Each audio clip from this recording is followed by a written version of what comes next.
आज ही Doubtnut app download करें। Doubtnut पर होगा अब आपके सभी मैथ्स, केमिस्ट्री, फिजिक्स और बायोलॉजी डाउट्स का सफाया। बस अपने क्वेश्चन की फोटो खींचो, उसे क्रॉप करो और तुरंत वीडियो सोल्यूशन पाओ। Download now.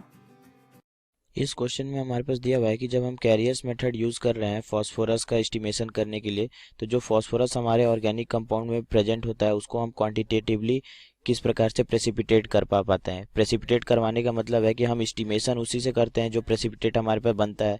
तो हमें बताना है कि फॉस्फोरस का जो हम एस्टिमेशन कर रहे हैं उसमें हमारे पास प्रेसिपिटेट किस चीज़ का फॉर्म होता है। ठीक है।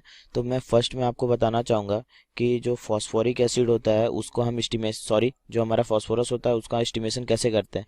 तो वैसा ऑर्गेनिक कंपाउंड जिसमें कार्बन, हाइड्रोजन और फॉस्फोरस होगा उसको हम क्या करते हैं, उसको हम फ्यूमिंग HNO3 के साथ में ट्रीट करते हैं। ठीक है। जब हम फ्यूमिंग HNO3 के साथ में ट्रीट करेंगे, मतलब हीट करते हैं उसको, तो हमारे पास मिलता क्या है, तो हमारे पास कार्बन डाइऑक्साइड, वाटर और H3PO4 मतलब फॉस्फोरिक एसिड का फॉर्मेशन होता है। ठीक है। तो ये जो हमारा फॉस्फोरिक एसिड निकला है इसको हम क्या करते हैं, तो फॉस्फोरिक एसिड को हम प्रेसिपिटेट करवा लेते हैं अमोनियम फॉस्फोमोलिब्डेट के तौर पे।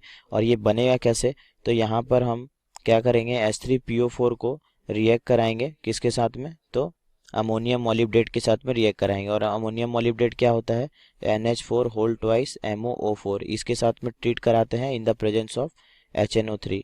ठीक है।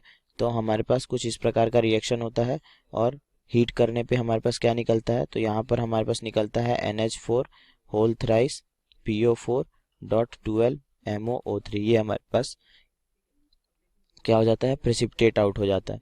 ठीक है। और इसके साथ में और क्या निकलता है, तो 21NH4NO3 प्लस वाटर जो है ये हमारा फॉर्म होता है। ठीक है। तो हम देख सकते हैं कि हमारे पास प्रेसिपिटेट के तौर पे क्या निकला है, तो अमोनियम फॉस्फोमोलिब्डेट जो है वो हमारा प्रेसिपिटेट के तौर पे निकला है। ठीक है। और ये जो प्रेसिपिटेट हमारा बना है इसको हम क्या कर देते हैं, तो इसको हम वॉश करके फिर ड्राई कर लेते हैं और वेट कर लेते हैं। इसका मतलब फॉस्फोरिक एसिड अगर हमको बताना है तो हम क्या यूज़ कर रहे हैं, तो अमोनियम फॉस्फोमोलिब्डेट को प्रेसिपिटेट के तौर पे यूज़ कर रहे हैं। तो इसका मतलब ऑप्शन कौन सा करेक्ट होगा, तो फोर्थ हमारा सही है। ठीक है। अगली बात मैं आपको बताना चाहूँगा कि हम फॉस्फोरिक एसिड जो होता है, जो हमारा यहाँ पर फ्यूमिंग HNO3 के साथ में ट्रीट करने पे जो फॉस्फोरिक एसिड मिला है, इसको हम एक और तरीके से यूज़ करके फॉस्फोरस का एस्टिमेशन कर सकते हैं।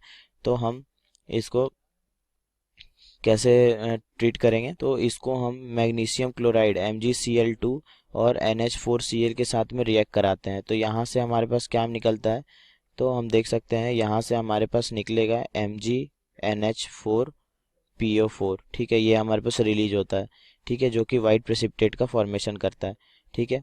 ये जो वाइट प्रेसिपिटेट है हमारा मैग्नीशियम का, इसको हम क्या करेंगे, तो इसको इग्नाइट करने पे, मतलब इसको जब हम जलाते हैं तो ये क्या बना देता है, तो ये हमारा Mg2P2O7 बना लेता है। और ये Mg2P2O7 है क्या, तो ये हमारा मैग्नीशियम पायरोफॉस्फेट है।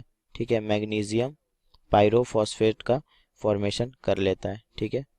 तो हम देख सकते हैं कि हमारा जो है यहाँ से भी हम फॉस्फोरस का एस्टिमेशन कर सकते हैं। तो हमारा ऑप्शन कौन सा करेक्ट होगा, तो इसका मतलब है कि हमारा Mg2P2O7 यानी कि सेकेंड ऑप्शन जो है वो भी करेक्ट होगा। तो ओवरऑल हमारा ऑप्शन कौन सा सही है, 2 और 4 यानी कि सेकेंड ऑप्शन जो होगा वो इस क्वेश्चन का राइट आंसर होगा। ठीक है। Thank you. क्लास 6 से 12 से लेके नीट, IIT, JEE मेंस और एडवांस के लेवल तक 10 मिलियन से ज्यादा स्टूडेंट्स का भरोसा। आज ही डाउनलोड करें डाउटनेट ऐप या व्हाट्सएप कीजिए अपने डाउट्स 8400 400 400 पर।